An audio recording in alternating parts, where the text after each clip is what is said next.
Sir சமீபத்தில் வந்து dragon படத்தோட ஆடியோ லான்ச்சில் வந்து பிரதீப் ரங்கநாதன் சில விஷயங்கள் சொன்னார். என்னுடைய வளர்ச்சி தடுக்க பார்க்குறாங்க, எனக்கு எதிராக சிலர் வேலை பார்க்குறாங்க அப்படிலாம் பேசியிருந்தார். வழக்கமாக வந்து சிவகார்த்திகேயன் இதை பேசுவார். இப்போ இதை வந்து பிரதீப்பும் பேசுகிறாரு. யார் சார் அந்த வேலையெல்லாம் பண்ணுறது? இல்லை, யார் அந்த வேலை பார்க்குறாருன்னு யார் அந்த சாருங்கிற மாதிரி அவர்கிட்ட தான் கேட்கணும். யார் அந்த பையன்? யார் அந்த பையன்? நான் தான் அந்த பையன் அப்படிங்கிற மாதிரி.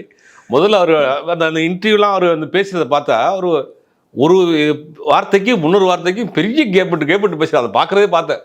நான் இங்கே இந்த மேடையில் வந்திருக்கேன், என்ன அப்பா நீ சீக்கிரம் பேசி முடிப்பா அப்படிங்கிற மாதிரி ஆயிடுச்சு பார்க்குறேன். அந்த மாதிரி ஒரு ஒரு ஒரு தனித்துவம் இல்லாமல் இருக்கிறார் பிரதீப் ரங்கநாதன்.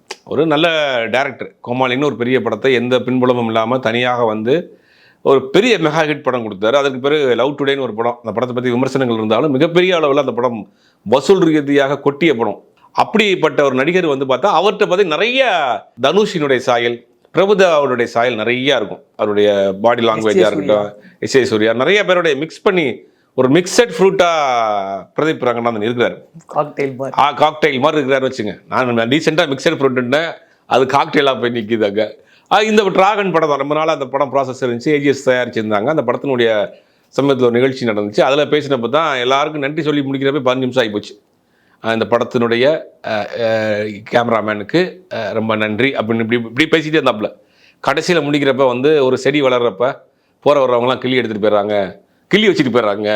ஆனால் அந்த பூமிக்குள்ளே வேருக்கு தான் அதனுடைய வழி தெரியும், எப்படி அது நாங்கள் மீறிட்டு வர்றோம் அப்படின்னு சொல்லியிருக்காப்புல. என்னைய வந்து ஹேட் பண்ணுறாங்க, எல்லாத்தையும் தாண்டி நான் வருவேன் அப்படிங்கிற. எந்த தொழிலாக இருந்தாலும் ஒரு வளர்ச்சி வர்றப்ப ஒரு போட்டி இருக்கத்தான் செய்யும். அதை சமாளித்து தான் வரும். அதை சொல்லாமல் சமாளிக்கும்.